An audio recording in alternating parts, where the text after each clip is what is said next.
a little bit of some good. I'm trying to think the right words. She did good. Her parents did good. They named a law after her. Poor thing. Like, nothing about this case is probably going to be great, but what they did with what happened, definitely. So let's talk about Megan Can. I'm going to call her Kay because I can't pronounce her last name. Location, Hamilton Township, County, New Jersey. How did I not know you? Okay. July 29, 1994, 29 years ago. Child murdered by alleged strangled child offender child abduction. Victim Megan Nicole K, age 7. Jessie K. Oh, so we're not the same age. She's older than I am. That explains a little. And I didn't live there yet. That's why. Okay. Jessie K.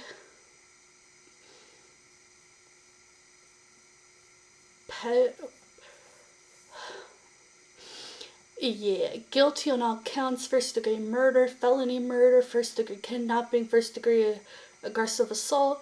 Sentenced death, committed to life imprisonment without the possibility of parole. So, like I said, because of the song, I had no clue who this was, and people were just talking about it. I'm like, now I want to know. Because there's a whole nother thing to this that we'll talk about at some point. The murder of Megan, December 7th, 1986, July 29th, 1994, occurred in New Jersey. Hamilton Township, Mercer County, New Jersey, United States. 7-year-old Megan was assaulted and murdered by her neighbor, Jess T. After he lured her into his house, Jessie had previously been convicted of child essay. The murder attracted national attention and subsequently led to the introduction of Megan's Law, which requires law enforcement to disclose details relating to the location of registered essay offenders. In 1997, Jessie was convicted of Megan's murder. He was initially sentenced to death, but his sentence was committed to life without parole after New Jersey stopped capital punishment in 2007. Jessie K. T., born April 15, 1961, had 2 previous convictions for essay. Young girls. In 1979, he pleaded guilty to the attempt aggressive essay of a 5-year-old girl in Pitchway Township, New Jersey. He gave a suspended sentence, and after failing to attend counseling, he was sent for 9 months to the Middlesex Adult County Center. In 1981, Jessie pleaded guilty to the assault of a 7-year-old girl and was imprisoned at the Adult Denials and Treatment Center in Avalon, New Jersey for 6 years. Jessie reportedly participated little in the treatment program offered at the ADTC. He was described by one therapist who treated him at the facility as a whiny who spent most of his time sleeping.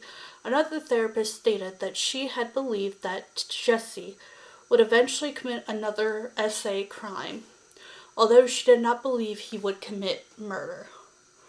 Murder trial. Jessie lured Kay into his house where he assaulted her before strangling her with a belt. He then disposed of her body near Mercer County Park. The next day, he confessed to investigators and led police to the site. Evidence includes blood stains, hair, and fiber samples, as well as a bite mark matching Kay's teeth on T's hand.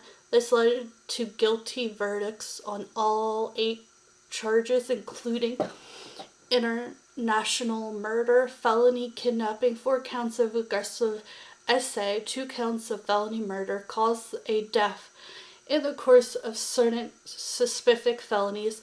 The court sentenced T to death, and the sentence was upheld by New Jersey Supreme Court on appeal. Congress Dick Zimmerman stated, "I believe he is exactly the kind of predator that the legislature had in mind when it indicated the death penalty."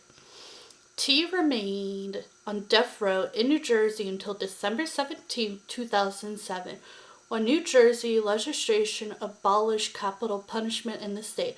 As a result, T's sentence was commuted to life in prison without the possibility of parole. 1 month after the murder, New Jersey General Assembly passed a series of bills pressed by Assembly Paul K. that was required SA offender registry with a database tracked by the state, community notification of registered SA, moving into a neighborhood, and then life in prison for second time SA offenders. Kay expressed increasingly at the controversy created by the bill, saying that Megan could be alive today if this bill he proposed had been law. Megan Nicole Foundation is a nonprofit charity funded by the family of Megan with the intent of previous crime against children. Also listed kidnappings. Let's see. Megan is the federal law that requires the release of relevant information to protect the public from sexual violent offenders. Megan's law was originally enacted in 1996 and is now included in more expanded sexual offender laws. This federal law requires the sex offender registry with various entitles, including the Attorney General, and each jurisdiction where the sex offender registry. Megan's law is supplemented by Adam Walsh's Child Protection and Safety Act. I remember Adam Walsh, we talked about that story a lot. Megan's Law was created in response to the 1994 murder of Megan Nicole, I want to say Canton in New Jersey. Unbeknownst to Megan K. and her family, a violent predator previously convicted of an essay against a child was living across the street before he abducted essay and murdered Megan.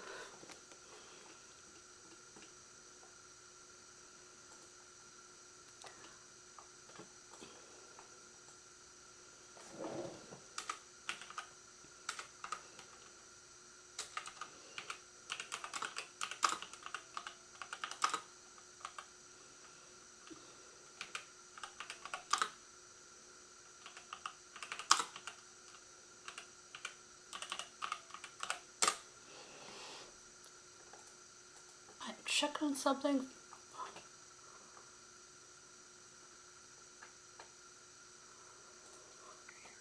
Okay, Megan Thee Stallion could face legal trouble. Rapper Megan Thee Stallion new song Hiss has been a hit since released on January 26, but no man has said he's considering suing over it. Okay.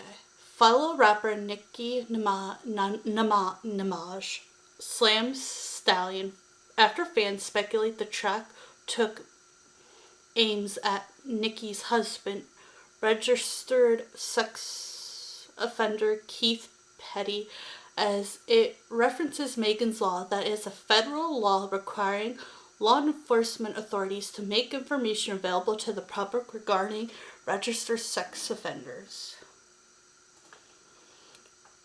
Petty was convicted of the attempted rape of a 6-year-old girl in 1994, serving over 4 years in prison. He is listed as a level 2 registered offender in New York State. After failing to register in California as a sex offender, Perry was sentenced to a year under home confinement along with 3 years probation and a 55,000 fine in July 2022. The song could be distributed at Minaj's brother, who was found guilty of SA in 2017 after his 11-year-old stepdaughter. Okay, I did not expect all that to come out. I was just trying to get to isn't the only person who has taken issue with the song. Richard Kay, the father of Megan, who case inspired Megan's Law, finds Stallion's use of it in her track disrespectful and offensive and is considering looking into legal options, he told TMZ. In 1994, the 7-year-old was lured into the house of her neighbor Jess T, who essayed her and murdered her. He had previously been convicted of child endangerment. At the time, he wasn't legally required to identify himself in his neighborhood. According to the publication, Richard Kay disapproved of the fact that his daughter's name has been used in such a graphic manner, which he said is highly offensive.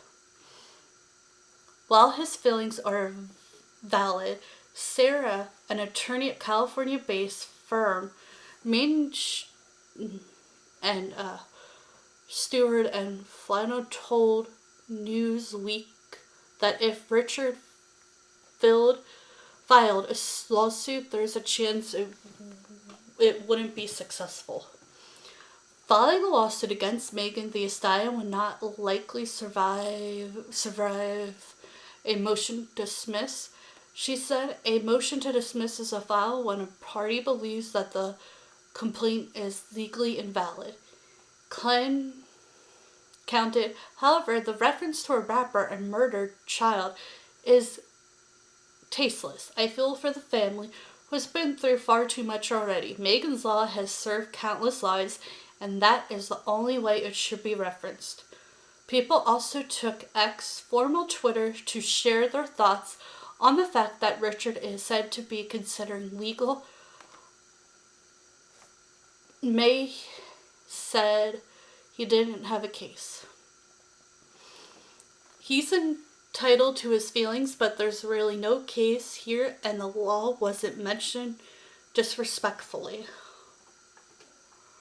No legal option exists. If I was an attorney, I'd argue that the way she used it actually brought attention to the law and its importance and purpose. Quote, attacking the father, but I thought we cared about victims. And that is the end of that part. Okay, what happened before Megan's Law was passed? The Jacob Walterling Act of 1994, a law enacted as a part of the Federal Violent Crime Control and Law Enforcement Act, helped bring awareness to the importance of SA offender registration. The act requires each state to develop and maintain a registry for SA offenders, as well as other offenses in relation to crimes against children. Unfortunately, registering information was only available to law enforcement officials. Megan's parents, Richard and Marina had lived in Hamilton Township for more than 16 years without realizing that there were convicted offenders living so close to their family. This was due to a lack of public SA information in the U.S. before the passing of Megan's Law in 1996. The public did not have access to this information.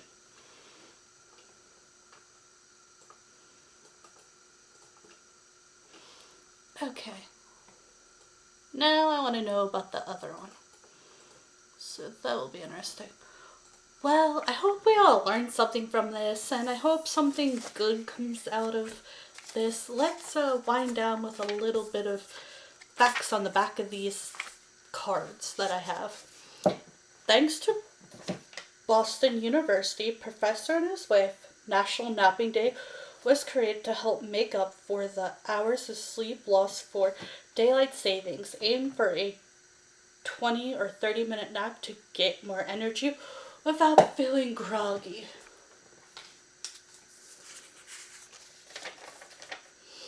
Grocery list: produce, bakery, canned goods, breakfast cereal, meats, dairy, frozen foods, beverages, toiletries, baby, households, pets, snacks, mist. Answer to Friday's questions. Madam C.J. Walker. Why is this out of order? Go figure. Try to keep it in order and get out of order.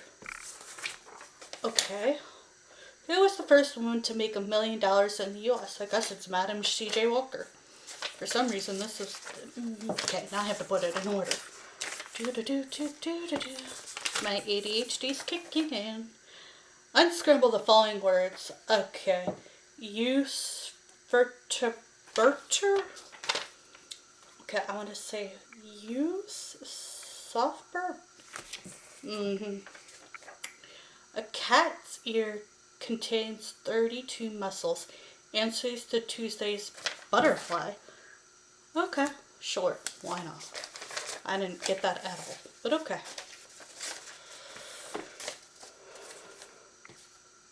And last but not least, what is a word, phrase, or saying descriptive below? Weenie. And that is it.